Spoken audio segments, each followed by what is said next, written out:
The Elite are making their AEW return soon. The latest on Hangman Page following his scary Dynamite injury.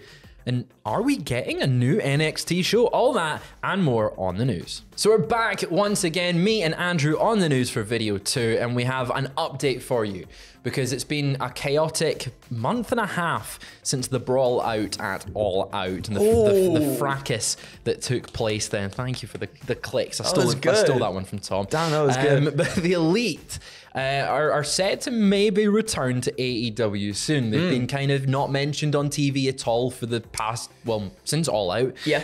CM Punk also in that. We had the update yesterday on Ace Steel being released. He's released, AEW. yeah. He's been fired, he's been booted off. But we've got an update from Fightful about the Elite. So yesterday, they said, marked the most movement on the brawl out situation, that Ace Steel was officially released.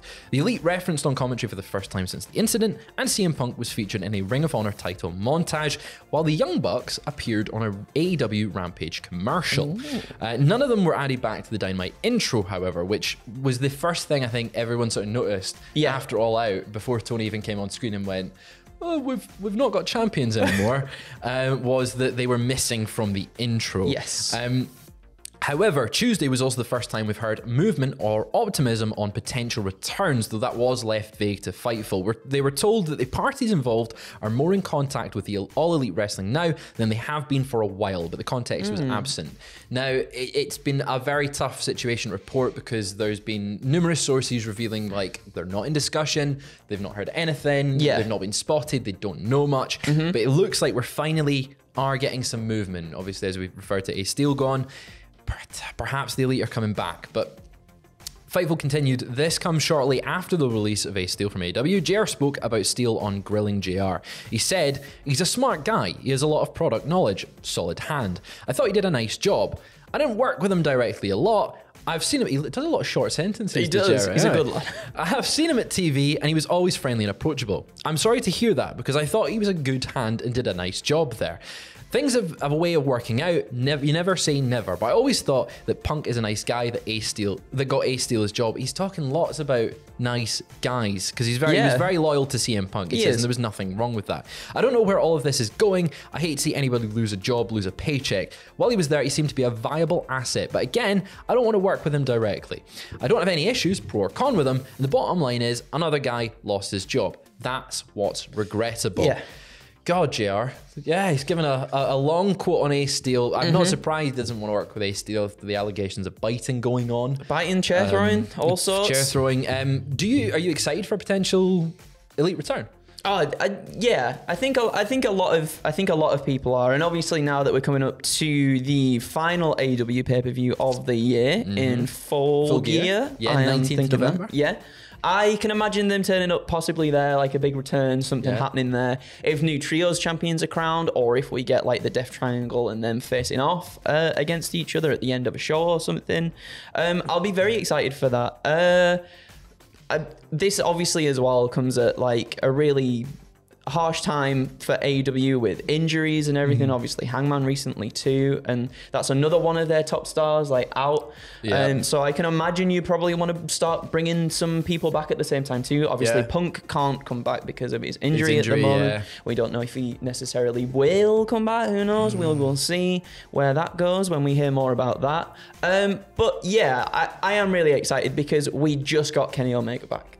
We literally just got Kenny Omega back, and then all this kicked off, and I was intrigued to see where this whole thing would go with, we were hearing stuff about the storyline of him coming back, him possibly not being 100%, but like working into the story, which is really cool. And I think a lot of people are very excited to see them back. AEW have been doing great stuff on their own away from sort of the Elite and Punk at the same time too. But I mean, what's the harm in having another great 3 wrestlers on your program again? I feel like there is a hole where they should be on TV right now. It has really derailed the momentum of Kenny Omega. I think we will see that. He came back, as you said, he had his return. They built him up to the pay-per-view.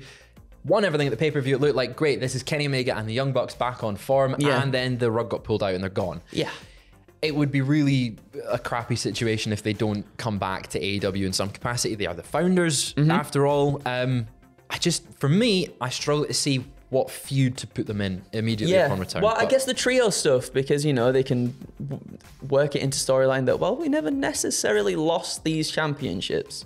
Yeah. So there's that. And at the moment, I guess with Hangman, with his injury, and if Kenny did come back rather soon, possibly something there wouldn't happen until a little bit later anyway. So maybe the trios, I can see stuff happening in the trios. Yeah, well, you mentioned Hangman Page's injury. We do have the latest on that situation. Obviously, he took a quite scary bump after a clothesline from Moxley on Dynamite. Yeah, big King Kong lariat turning him inside out. It was a very scary situation. I remember waking up and seeing, like, praying for Hangman all over social media, thinking this was, it was quite terrifying to see, actually. And the bump was not anything, like, I cringed at it. It was nasty. He got stretchered out, but he has tweeted himself. It's a direct update from him. He says, "Hey, thanks everyone for being so nice. I'm doing all right and feeling good today. Had a nice panini for lunch. Thanks to Paul, Medical, Mox, Brandon, BJ, etc." And then, he's doing all right. I'm really glad he had a panini. What do you think he had on it? Well, this is the thing, Hangman. You can't just leave us hanging, pal. We need to know what you had on your panini. I'm very happy that that he's doing all right and he's feeling good as well. As I'm sure will have got said on the news yesterday, like the officials, Paul Turner, everybody just working as soon as possible, as soon as they saw something was wrong.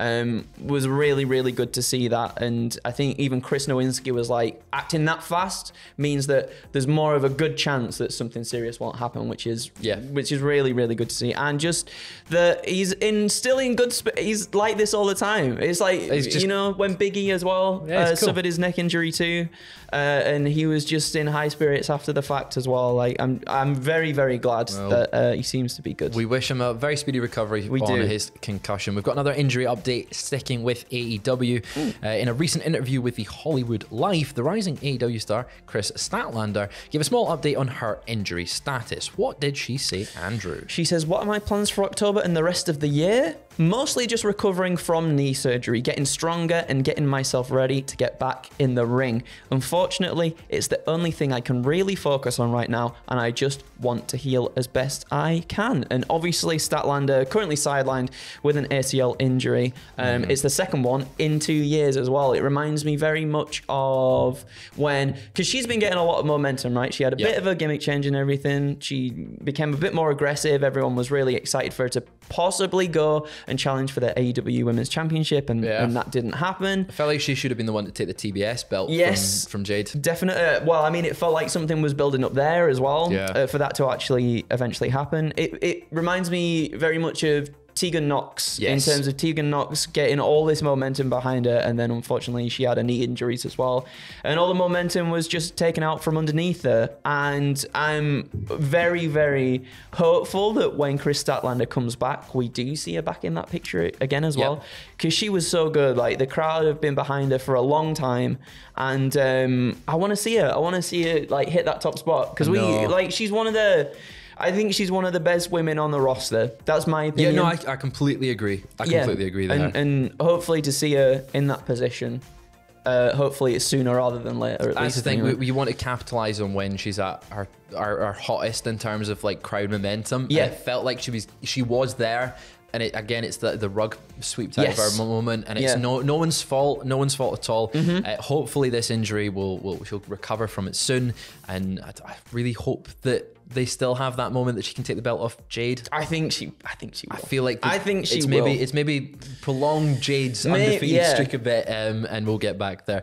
But this is an injury special news today, because we're going over to the WWE now, with a WWE star working through an injury. Now, The Miz was on Eckler's Edge with LA Chargers star Austin Eckler, which of course we watch every single week. All the time. And they talked about injuries and bumps. The Miz said, "I just got back from Monday Night Raw. I didn't have a match, but anytime you have matches, and we have matches over the weekend, any match, your entire body is sore. My neck, my body." But don't sing a song there. No.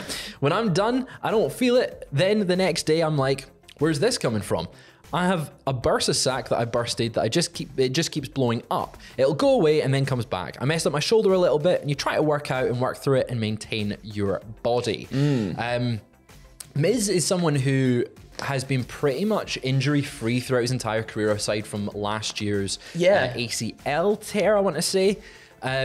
It's amazing that he's managed to avoid injury for this long. He prides himself on it, right? And I think that was one of the things that comes up in conversations when they talk about The Miz being perhaps boring. And his sort of rebuttal to that is, you know, I'm safe. I still get to work. Yeah, I still get to work all this time. I've not really been injured at least that much in my entire career, which is great to see at the same time as well. He's very consistent and he gets the job done in what he needs to do. And I think that I think that's a really good thing about Miz. Absolutely. It's very similar to Randy Orton, who's managed again to stay mostly injury-free throughout his career and just is a very safe hand. Apart from the allegations of when you get thrown out the ring and don't get caught. But Miz is very good at working in the ring and keeping it safe. He also revealed that he will be at SmackDown on Friday. He said, just this week, I have to go to SmackDown. I'm going at Friday to just do the main event dark to give them something a little more. That live crowd, you're not going to see me on TV, but that live crowd will see me. It's just that night. So he kind of works SmackDown. But maybe, so it looks like the injury's not too bad because he can still work, but you might just play it safe, especially in dark match main event. We're going to end things on looking at NXT. And WWE has filed a new trademark. What is that trademark, Andrew? What's the story? A trademark for NXT Deadline, which could potentially become the name of a new NXT TV show, whether that is a professional wrestling show or something else, a series or something, who knows. It gives me a little bit of like a takeover vibey or a special NXT episode kind of vibe. Yeah, like Deadline. You've got this time to beat me for the belt, or else that's it. Never again. That's the deadline. That's the deadline. That's the deadline. They all have to rush to get homework in. That's the deadline. I really hope it is a 12-episode miniseries all about Chase University. Just NXT Deadline, where it's just him. That would work because University, you got to get your deadlines in. Yeah, so I hope it's that. I mean, obviously that's definitely going to happen. You heard it here first. NXT Deadline, Chase University, 12-episode HBO miniseries. I like it. No, it's probably an NXT special show. Yeah. It feels like that. I could also see it being a panel show. A panel show? Oh, like of course. Like one of the special sort of like an analyst show. Yeah. It feels very much like The Bump. I don't know. We'll keep you updated on that. We love a bit of trademark news. But that is all we have for episode 2 news. Episode 2 today. I'm going to plug my worst shows ever, so go and watch that on the channel. It was Great American Bash 1991. It was a terrible show, but I think the video was good. So go and let me know. It's worth watching you watch it and suffer and suffering. It's worth watching you watch it and suffering. They're very good, by the way. They're very, very good. Anyway, we will catch you later on. Stay tuned at cultaholic.com throughout the day for all the wrestling news, and we will have more videos at some point today. We'll see you later.